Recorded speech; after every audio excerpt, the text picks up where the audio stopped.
বিশ্বজুড়ে রমজান। ইরাক মুসলিম বিশ্বের মহিমান্বিত মাস রমজান। রোজা রাখা, ইফতারের পর তারাবির নামাজ পড়া ইত্যাদি ছাড়াও আনন্দ উৎসবের মাধ্যমে সবার মধ্যে ছড়িয়ে দেওয়া হয় খুশির আমেজ। এ মাস ঘিরে দেশে দেশে নানান অনুষ্ঠান আর রীতিরেওয়াজ রয়েছে। ধর্মীয় আচার অনুষ্ঠানের চেয়েও এসব রীতি সাংস্কৃতিক উদযাপন হিসেবে বেশ জনপ্রিয়। ইরাক মধ্যপ্রাচ্যের একটি রাষ্ট্র। এর মোট আয়তন 4,38,446 কিলোমিটার। ইরাকের দক্ষিণে কুয়েত এবং সৌদি আরব, পশ্চিমে জর্ডান, উত্তর পশ্চিমে সিরিয়া, উত্তরে তুরস্ক এবং পূর্বে ইরান অবস্থিত। বর্তমানে দেশটির জনসংখ্যা প্রায় 4,30,00,000। 1920 সালের হিসাব অনুযায়ী এর জনসংখ্যা ছিল মাত্র 30 লাখ। 100 বছরে জনসংখ্যা বেড়েছে 4 কোটি। ইরাকের প্রধান ধর্ম ইসলাম। ইরাকিদের প্রায় 97% ইসলাম ধর্ম অনুসারী। ইসলাম আবির্ভাবের শুরু থেকেই ইসলামের সুশীতল ছায়াতলে আসে ইরাক। ইসলামের অনেক ঐতিহাসিক ঘটনার সাক্ষী ইরাক। 2011 সালের একটি পিউ রিসার্চ সেন্টারের জরিপে দেখা যায় ইরাকের মুসলমানদের 51% শিয়া, 42% সুন্নি এবং বাকি 5% বিভক্তিহীন শুধু মুসলিম হিসেবে নিজেদের বর্ণনা দেয়। ইরাক থেকে মার্কিন সৈন্যরা চলে যাওয়ার পরপরই দেশটির শিয়া আর সুন্নি সম্প্রদায়ের মধ্যকার চরম বৈরিতা প্রকট আকার ধারণ করলেও বর্তমানে কিছুটা সহ অবস্থানে রয়েছে সামগ্রিক পরিস্থিতি। গত কয়েক বছর ধরে সংঘাতপূর্ণ ইরাকে শিয়া ও সুন্নি সম্প্রদায় একসঙ্গে রোজা রাখছেন। ইরাকে রোজার প্রস্তুতি শুরু হয় মাসখানেক আগে থেকেই। নানান রকম রান্নার জোগাড়যন্ত্রে ভরতে থাকে ইরাকিদের ভাঁড়ার। এ ভাঁড়ারকে স্থানীয় ভাষায় মুনেহ বলা হয়। মুনেহতে সাধারণত অপচনশীল শুকনো খাবার দাবার সংরক্ষণ করা হয়। ইরাকে রমজান মাসকে স্বাগত জানানো হয় তোপধ্বনির মাধ্যমে।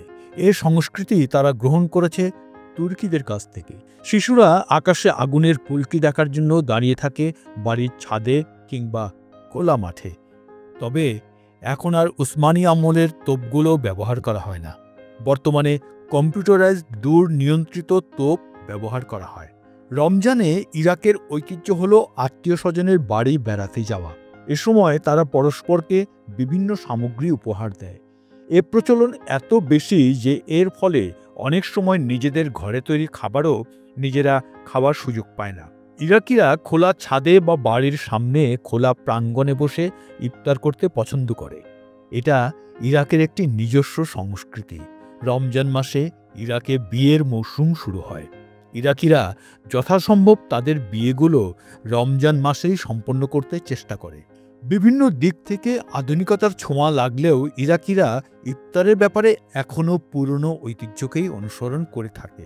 খাবার দাবারের জন্য দুনিয়া জুড়ে সুনামের অধিকারী এই দেশটিতে রমজানের খাবারে থাকে বৈচিত্র্য। সেহরির সময় সাধারণত তারা মাখন দিয়ে রুটি আর শশা খেয়ে থাকে। সঙ্গে থাকে বিশেষ ধরনের শরবত, যা তারা ইফতার সেহরি উভয় সময়ই পান করে। প্রচুর পানি পান করে তারা। বেশিরভাগ ইরাকি গরু, মহিষ কিংবা ছাগলের দুধ পান করে রোজা ভাঙে। এরপর তারা বসরার খেজুর খায়। ইফতারের মধ্যে থাকে সিনেনা বা টক দই দিয়ে তৈরি করা বিশেষ এক রকমের শরবত।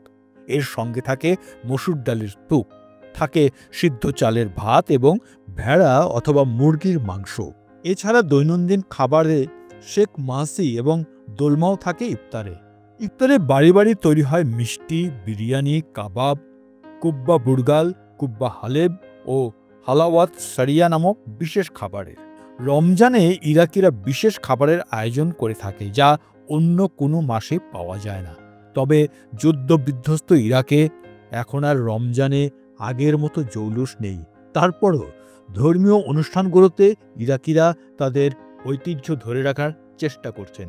রমজানের শেষ 10 দিন ইরাকিদের ঘর ভরা থাকে তাদের ঐতিহ্যবাহী মিষ্টি, ক্লেচ্চা দিয়ে। শুধু রমজানের সময় নয়, যে কোনো উৎসবে বিস্কিট জাতীয় এই খাবারের কদর অনেক। খেজুর, বাদাম, চিনি ও শুকনো নারকেলে ভরা ইরাকের জাতীয় বিস্কুট হিসেবে পরিচিত এই ক্লেচা খুবই সুস্বাদু। স্বাদের পাশাপাশি এর গন্ধও মন মাতানো। এছাড়াও মিষ্টান্ন হিসেবে থাকে মহাল্লাবি বা দুধের তৈরি পুডিং। বিশ্বের অন্যান্য মুসলিম দেশের মতো রমজানে ইরাকের মসজিদগুলিও জেগে ওঠে। সব বয়সী মুসল্লি উপস্থিত হয় মসজিদে। ইরাকের পুরুষরা মসজিদে দীর্ঘ সময় কোরআন তেলাওয়াত ও নফল ইবাদত করে। অভিভাবকরা তাদের সন্তানদের ইবাদত বন্দেগীতে উৎসাহিত করতে তাদের সঙ্গে করে মসজিদে নিয়ে আসেন। সাধারণভাবে প্রতিটি মসজিদে উন্মুক্ত ইফতারের আয়োজন করা হয়। রমজানে সেখানে মসজিদে মসজিদে ইসলামের বিভিন্ন বিষয়ে বুদ্ধিবৃত্তিক প্রতিযোগিতাও অনুষ্ঠিত হয়। রমজান মাসকে উদযাপনের সবচেয়ে ভিন্নধর্মী ও আনন্দমুখর রীতি সম্ভবত ইরাকেই দেখা যায়। রমজানের রাতের প্রথম প্রহরে ইফতারের পর সমগ্র ইরাকে ছোট বড় নির্বিশেষে সবাই একটি ঐতিহ্যবাহী খেলার জন্য একত্রিত হয়। এর নাম মিবেস, যা চলে সারা রাত ধরে। মূলত রমজানের ইবাদত ও নিয়মমাফিক জীবনকে একটু প্রাণবন্ত করে রাখতেই এই আয়োজন। একে আংটি খেলাও বলা হয়ে থাকে। 40 থেকে 50 জন পর্যন্ত খেলাটিতে অংশ নিতে পারেন। এ সময় অংশগ্রহণকারীরা দুটি দলে ভাগ হয়ে যায়। পালা করে একটি দল আংটি লুকিয়ে রাখে এবং অন্য দলের সদস্যদের ধারণা করতে হয় যে আংটিটি কার কাছে আছে। বাড়ির বাইরে কেবল পুরুষরা অংশ নিলেও ঘরের ভেতরে নারীরাও এই খেলায় অংশ নিয়ে থাকে। যদিও খেলাটির উৎস অজানা, তবে এর সাংস্কৃতিক এবং ঐতিহাসিক মূল্য রয়েছে। ইরাকি সমাজবিজ্ঞানীরা বলছেন, মেহভিজ শুধু নিছক খেলা নয়, এটি সামাজিক বন্ধনকে সুদৃঢ় করে।